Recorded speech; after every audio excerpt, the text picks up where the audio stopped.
हैं खबर 24 आर के साथ और इस वक्त हमारे साथ मौजूद है प्रदेश कांग्रेस कमेटी के महासचिव डॉक्टर जसविंदर सिंह गोगी जी। सर बहुत बहुत शुक्रिया हमारे चैनल में आपका। सर आप कैंट विधानसभा से तैयारी कर रहे हैं, क्या लग रहा है पार्टी टिकट देगी आपको? देखिए, हम कई सालों से संगठन में काम कर रहे हैं।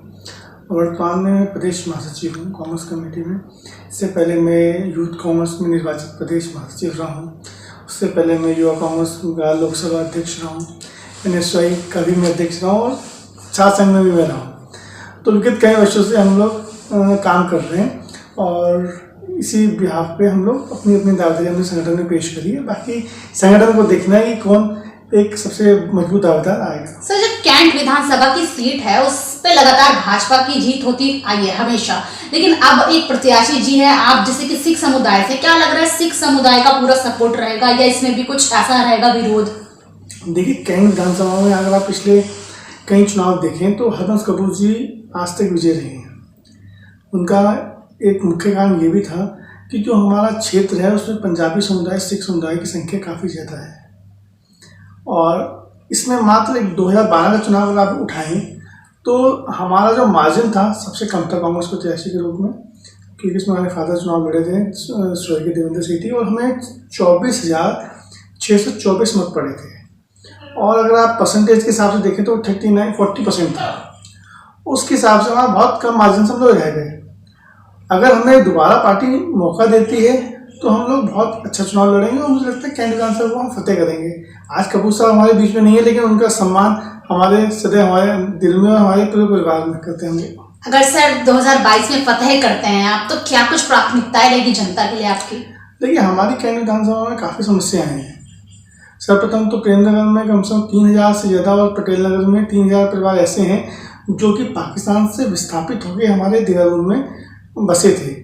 उनकी आज भी लड़ाई जो है मालिकाना हक को लेकर चल रही है, लेकिन आज तक वो सॉल्व नहीं हो पाई है। हम उसे सॉल्व करवाएंगे, उनको मालिकाना हक दिलाएंगे।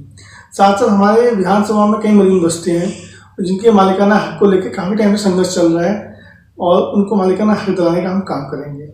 और हमारे क्षेत्र में जल प्रवाह निकासी की बहुत समस्या है तो उसको दूर किया जाएगा। सड़कों की समस्या है और एक मुख्य जो हम काम करने की हमारी इच्छा है कि प्रेमनगर वाले क्षेत्र में कहीं भी गढ़ी कैंट के आसपास कोई डिग्री कॉलेज नहीं है। तो हमारी प्राथमिकता रहेगी कि अगर हम पार्टी हमें दावेदार बनाती है, चुनाव लड़ाती है और हमारी सरकार आती है तो हम यहाँ पे एक डिग्री कॉलेज की स्थापना करेंगे। सर अन्य पार्टियां भी है मैदान में जो कि दावेदारी के लिए तैयारियां कर रही है, क्या लगता है चुनौती है बड़ी? देखिए, ये तो लोकतांत्रिक हमारा प्रदेश है और लोकतांत्रिक देश में सब लोगों को अपनी बात करने का हक है और सब लोग अपनी बात कह रहे हैं।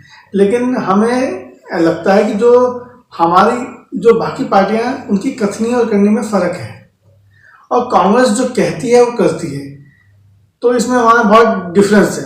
और हमें लगता है कि हमें अगर हम जो कह रहे हैं वो करके दिखाएंगे और ये राहुल जी ने बोला। लेकिन बाकी पार्टियों को अगर आप देखोगे इनकी कथनी और करने में जमीन आसमान का फर्क है। सब कहती है और करती है, आपने जैसे बात कही, लेकिन कई सारे पिछली अगर बात करें कांग्रेस में बहुत पुराने दावेदार भी हैं, कई नेता हैं जिनको कई बार पार्टी से निष्कासित भी किया गया है, लेकिन जब उनको ही यहाँ पर टिकट नहीं देगा तो आप कैसे कह सकते हैं कि हाँ आपको मतलब टिकट देगी पार्टी? अगर ऐसा देखिए, मैंने ये नहीं कहा कि पार्टी मुझे टिकट देगी। हम पार्टी में कई वर्षों से काम कर रहे हैं, संगठन में काम कर रहे हैं और विगत कई दशक हो गए हैं और पार्टी ने समय समय में हमें सम्मान दिया है। हमें अनेक पदों से नवाजा है। हमारे परिवार में भी 2012 में टिकट मिला है और हम मतलब कई जगह संगठन ने हमें प्राथमिकता दी है। तो हम काम कर रहे हैं और पार्टी को डिसाइड करना है कि उसी सीट पे किसको मौका देना है।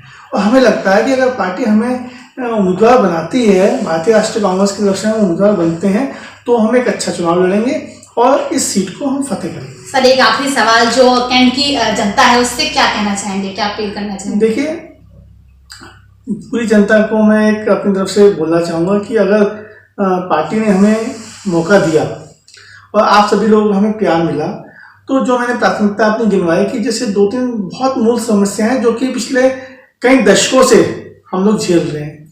कि मैं खुद भी प्रेमनगर का वासी हूँ कि जैसे मैंने आपको बताया 3,000 से ज़्यादा परिवार आज तक मालिकाना हक को लेकर लड़ रहे हैं, जो कि विस्थापित हुए थे जब हमारा देश आज़ाद हुआ था। उसके बाद बंटवारे में हम लोग यहाँ पे आए तो कई परिवार ऐसे हैं जिनको मालिकाना हक आज तक नहीं मिल पाया तो मैं ये आश्वस्त करता हूँ लोगों को कि इसकी लड़ाई मैं बहुत मजबूती से लड़ूंगा और उनको हक दिलाऊंगा।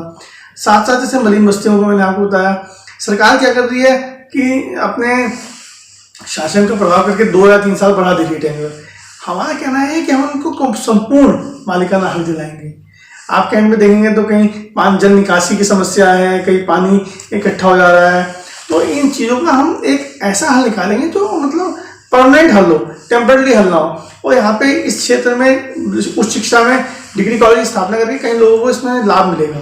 क्योंकि जैसे आप देख रहे हैं डीएवी कॉलेज और कई कॉलेज जैसे डीएवी कॉलेज में खुद कहना है कि हम उनको संपूर्ण मालिकाना हक दिलाएंगे। आप कैंट में देखेंगे तो कहीं जल निकासी की समस्या है, कहीं पानी इकट्ठा हो जा रहा है, तो इन चीज़ों का हम एक ऐसा हल निकालेंगे जो मतलब परमानेंट हल हो, टेम्पररी हल ना हो। और यहाँ पे इस क्षेत्र में उच्च शिक्षा में डिग्री कॉलेज की स्थापना करके कई लोगों को इसमें लाभ मिलेगा। क्योंकि जैसे आप देख रहे हैं डीएवी कॉलेज और कई कॉलेज जैसे मैं डीएवी कॉलेज में खुद भी असिस्टेंट प्रोफेसर हूँ, लेकिन आप देखें तो डीएवी कॉलेज में भी संख्या जो है सरकार ने निर्धारित कर दी है, तो लोगों को प्राइवेट कॉलेजों में जाना पड़ता है। तो यहाँ पे अगर एक डिग्री कॉलेज की स्थापना हो जाएगी तो उसमें छात्र छात्राओं को बहुत लाभ मिलेगा। ठीक, बहुत बहुत शुक्रिया सर हमसे बात करने के लिए। तो ये थे हमारे साथ डॉक्टर जसविंदर सिंह गोगी जी, जो कि कैंट विधानसभा से अभी दावेदारी की यहाँ तैयारी कर रहे हैं। हालांकि उन्होंने ये कहा है कि पार्टी उनको टिकट देती है और वो जीतते हैं तो वो जरूर जो है मूल समस्या को जनता की उठाएंगे। और सबसे बड़ी बात उन्होंने यहाँ ये कही है कि जितने भी लोग बेघर हो रहे हैं उनको उनका मालिकाना हक दिलाएंगे, और जो विद्यार्थी है, जो छात्र छात्रा है, उनके लिए एक कॉलेज की स्थापना भी वो करेंगे। आप बने रहे खबर 24 आवर के साथ।